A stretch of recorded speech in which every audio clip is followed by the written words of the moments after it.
আছে মা, খুঁজে বেড়াবেন না, এটা নিজের কাছেই আছে। সবে উলু ধ্বনি করে, সবে উলু ধ্বনি করে। জগতে ধনী কারা?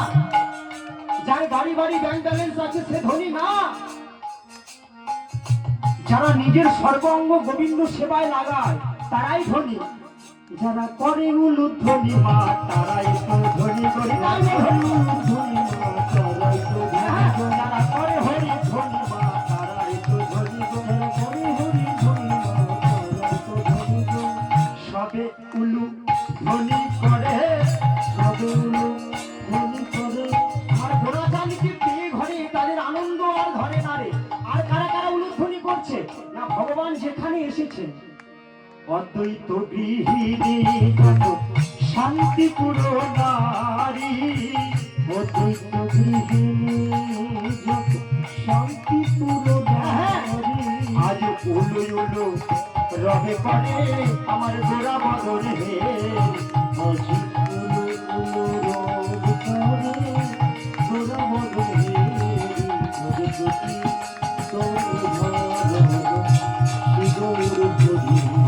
ভজপতি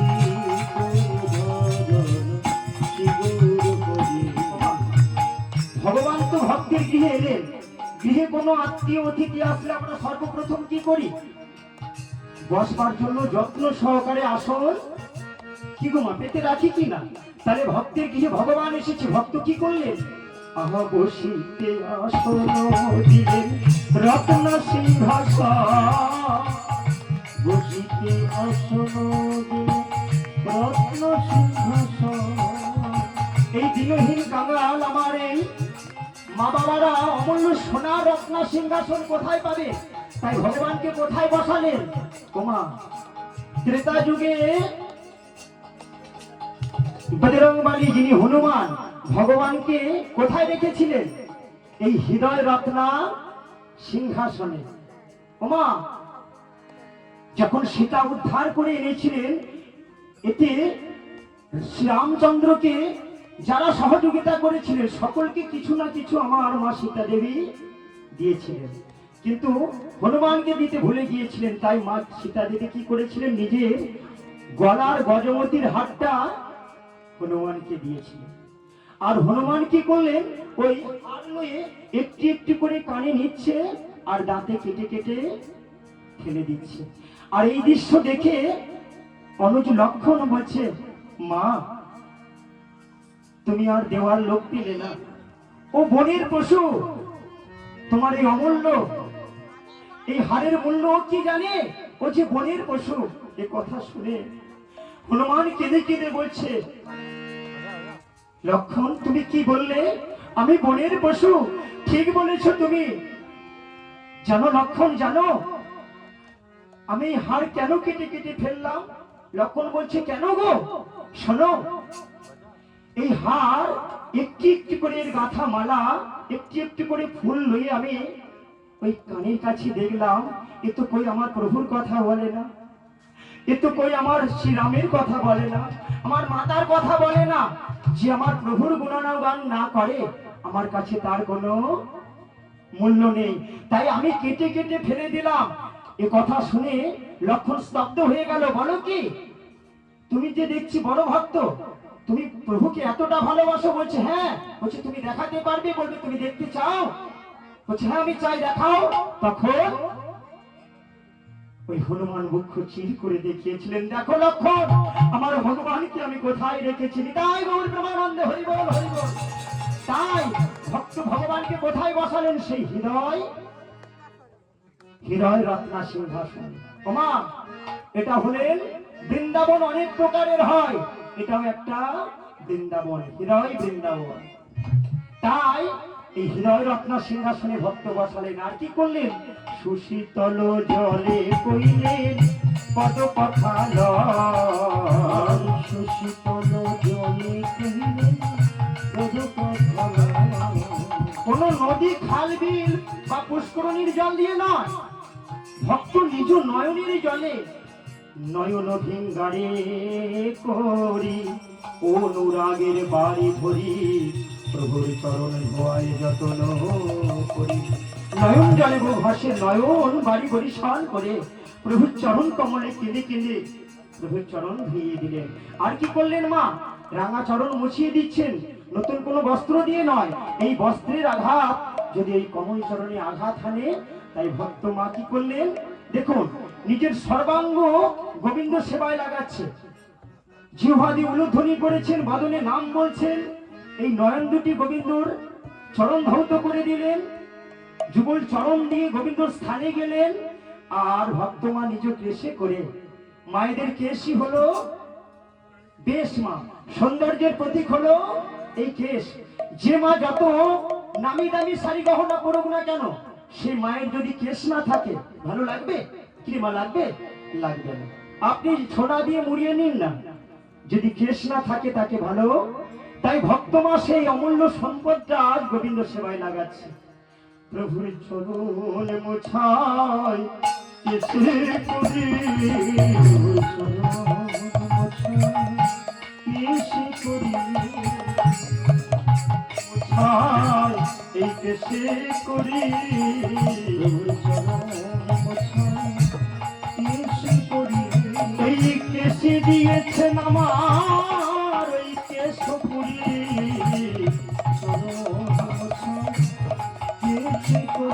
প্রভু আমায় চরণ ছাড়াও করো না গো, আমায় চরণ ছাড়াও করো যেন তোমার সেবা নিতে পারি।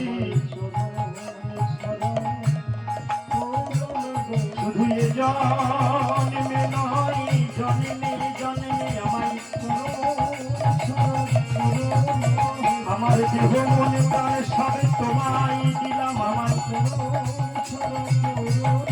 যেন তোমার সেবা নিতে পারি। শুধু এ জন্মে নয়, জন্মে জন্মে আমি সেবা নেবার অভিলাষী,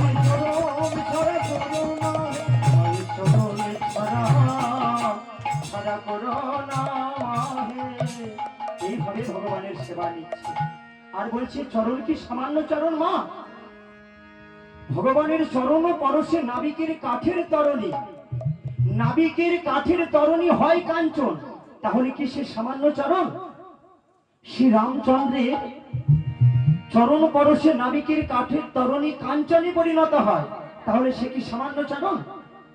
শুধু তাই নয়, শিলা পাথর সে মানবে পরিণত হয় অহল্যা পাষাণ থেকে, তাহলে সে কি সামান্য চরণ? তাই ভক্ত কেঁদে কেঁদে বলছে প্রভু চরণ ছাড়া করো না। তাই এইভাবে চরণ সেবা করছে আর করজোর করে বলছে প্রভু শ্রীকৃষ্ণ চৈতন্য প্রভু কর অবধান, শ্রীকৃষ্ণ চৈতন্য প্রভু কর অবধান, ভোগ মন্দিরে প্রভু করো পয়া, ভোগ মন্দিরে প্রভু করো পয়া। আমি আসন পেতে রেখেছি, আসন পেতে রেখেছি, আমি তোমার সেবা নেব বলে প্রভু আসন পেতে রেখেছি। এইভাবে ভগবানকে ভোগ মন্দিরে লয়ে গিয়ে বসালেন। কে কেমন ভাবে বসেছে তাই পদকর্তা একটা একটা করে বর্ণনা দিলেন। দেখুন কে কেমন ভাবে বসেছে। ওমা বামে প্রিয় গদাধর, দক্ষিণে নিতাই, দক্ষিণে নিতাই, আমার বামে প্রিয় প্রিয় গদাধর, দক্ষিণে নিতাই, বামে প্রিয় গদাধর, দক্ষিণে নিতাই।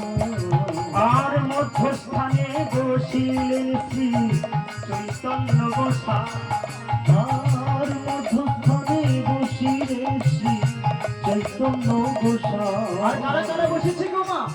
৬৪ মহন্ত বসেন, দ্বাদশ গোপাল, ৬৪ মহন্ত বসেন, দ্বাদশ গোপাল, ৬ চক্রবর্তী বসেন, অষ্ট কবিরাজ, ৬ চক্রবর্তী বসেন, অষ্ট কবিরাজ।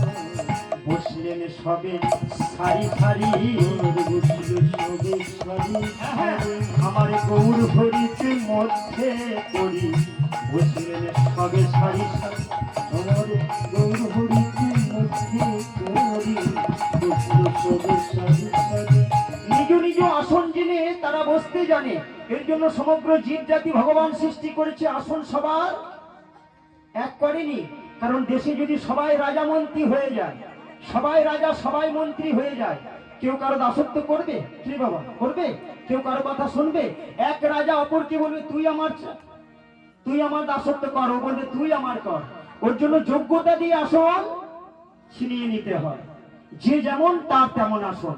পিতা পিতার আসনে বসবে, পুত্র পুত্রের আসনে, গুরু গুরুর আসনে শিষ্য। কিন্তু আমরা যেমন জেনে শুনেও জানি এটা গুরুর আসন, তবু বসে করি কেন? কারণ আমরা নিজেদেরকে রাজা ভগবান ভাবি। তাই ওনাদের শেখাতে হয় না, নিজ নিজ আসন জেনে বসিতে জানে। ভগবান যুগে যুগে ভক্ত হয়ে দেখিয়েছেন কেমন ভক্ত হতে হয়।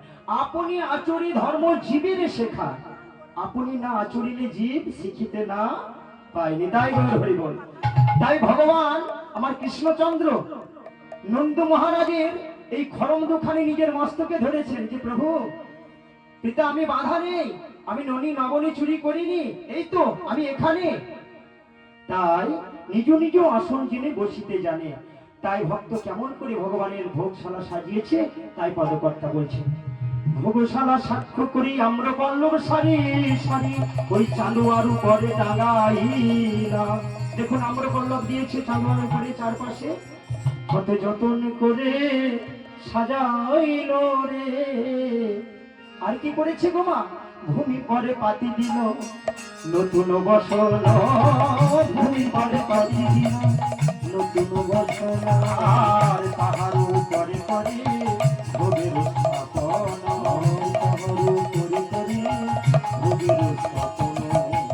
নতুন মাল সাথে দিল বাদশা ধানের চিরার, নতুন মাল সাথে দিল বাদশা ধানের চিরার, তাহার উপরে দিল কর্পূরের গোড়া, তাহার উপরে দিল কর্পূরের গোড়া। এত নামি দামি পাত্র থাকতে কেন মাটির ভাণ্ড ভগবানের সেবায় দিল? আমাদের গৃহে কোনো আত্মীয় স্বজন আসলে তাদের বেলায় স্বর্ণ রৌপ্য কাঁসা পিতল দেওয়া হয়, আর যিনি জগতের কর্তা জগতের মালিক তার বেলায় কেন মাটির ভাণ্ড? কারণ মাটি হলো খাঁটি গোমা। মাটিকে আপনি যতই কীটনাশক ঔষধ ব্যবহার করে ভেজাল করুন, মাটির সকলকে গ্রাস করে মাটি কিন্তু মাটির জায়গাতেই। মাটি বড় খাঁটি। যার মাটি ভালো তার কি ভালো হবে? যে জমির মাটি ভালো তার কি হবে? ফসল ভালো হবে। আবার বলছি যার মাটি ভালো, মানে যার মা ভালো, তার কি ভালো হবে? তার সন্তানেরা ভালো হবে। কুপুত্র যদিও বা হয়, কিন্তু কুমাতা কভু নয় গো মা। শ্মশানেতে জাগি আমার মায়ের মাথা, একদিন কেঁদে কেঁদে বলবে আমার বাছা রইল কোথায়। জগতে সবাই ভুলে যাবে, মা কখনো ভুলতে পারে না। ওর জন্য সর্বঋণ শোধ করা গেলেও মাতৃপিতৃ ঋণ কখনো শোধা যায় না। তাই মাটি বড় খাঁটি, মা বড় পবিত্র। ভগবান মার মাটি বড় ভালোবাসে গো মা।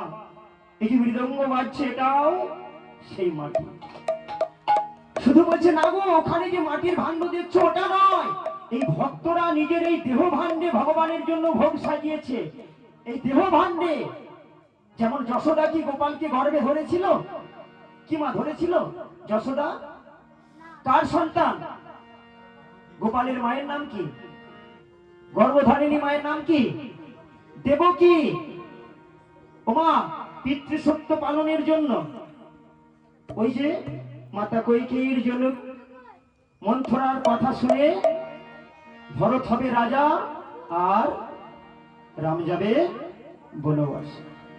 বেশ তাই যাবে। তিনি হলেন আদর্শ এক মহাপুরুষ, তিনি তাই করলেন। কিন্তু গর্ভধারিণী মা যখন দুধের বাটি লয়ে শ্রীরামচন্দ্রের বদনে এসে দিয়ে বললেন বাবা তুমি এটা খাও, সেই দুধটুকু আমার মাতা কৈকেয়ী সেদিন খেতে দেয়নি গো মা। ওই দুধের বাটি ফেলে দিয়েছিলেন, সেদিন রামচন্দ্র প্রতিজ্ঞা করেছিলেন, মা আমি তো রাজত্ব চাইনি, আমি তোমার কথাই বনবাসে যাচ্ছি, কিন্তু মা কত ভালোবেসে আমার জন্য দুধের বাটি আমার বদনের কাছে নিয়ে আসলো। আমার কষ্ট নয়, ওই মায়ের হাতে আনা ওই দুধ তো তুমি আমায় খেতে দিলে না মা, তুমিও তো মা। তো আমি প্রতিজ্ঞা করলাম, আজ থেকে সংকল্প করলাম, আগামীতে আমি তোমার গর্ভে জন্ম নেব ঠিকই, কিন্তু তোমার দুগ্ধ পান করব না। তাই গর্ভে ধরলেই মা হওয়া যায় না, মা হতে হয় কর্মের দ্বারা। এই জগতে এমন অনেক মা আছে, নিজের রক্তের সম্পদকে, নারী ছাড়া ধনকে রেখে, মা বাবা ভাই বন্ধু সকল আত্মীয় স্বজনকে রেখে নিজে একটু আনন্দ করবে বলে স্বামীকে কাঁদিয়ে পরপুরুষের হাত ধরে অজানার পাশে ছেড়ে গেছে। এদেরকে রাক্ষসী পিশাচ ডাইনি বলা যায়। এরা কখনো মা হতে পারে না।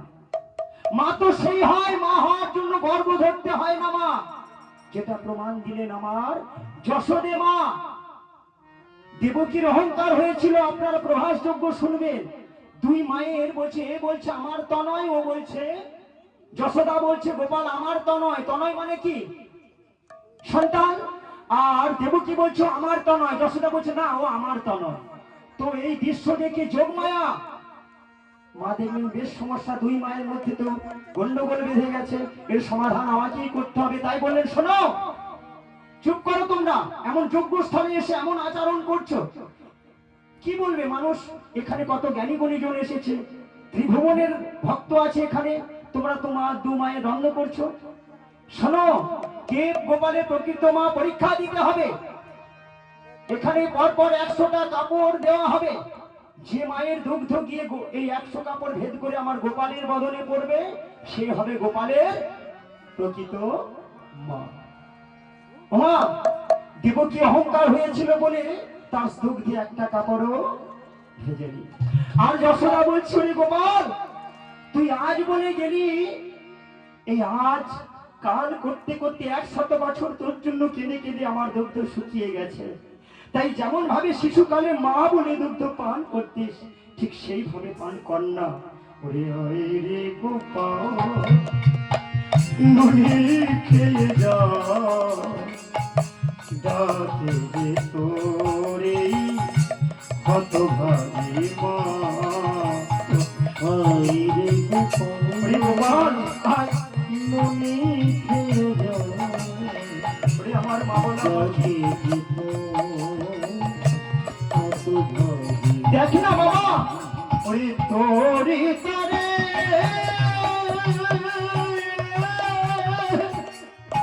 ওরে ক্ষীরসার লবণী আমি রেখেছি দয়ে ধরে, গোপাল তোরি তারে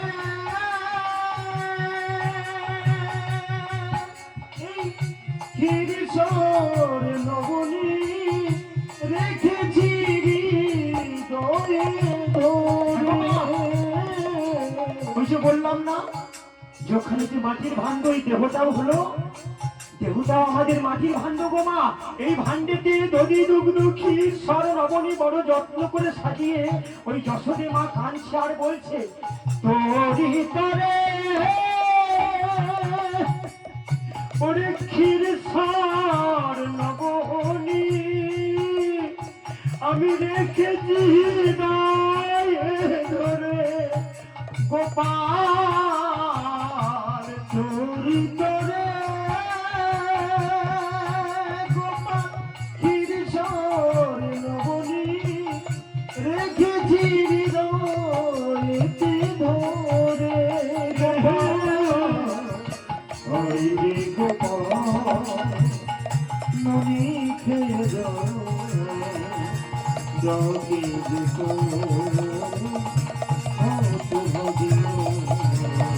মা বলা পাচ্ছি করে গোপাল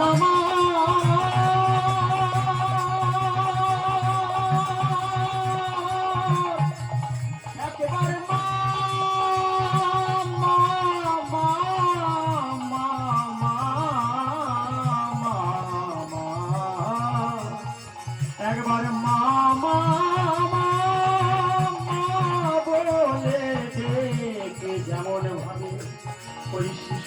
আমার দুগ্ধ পান করতি। আই না মাওয়ালা পাখি একমাত্র আমার নয়নের মনি, মা মা মা বলে ডাক। যে না যশোদী মাতার ভক্তি দিয়ে বাৎসল্য প্রেমে গোপালকে কথা বলেছে, যশোদার সেই দুধ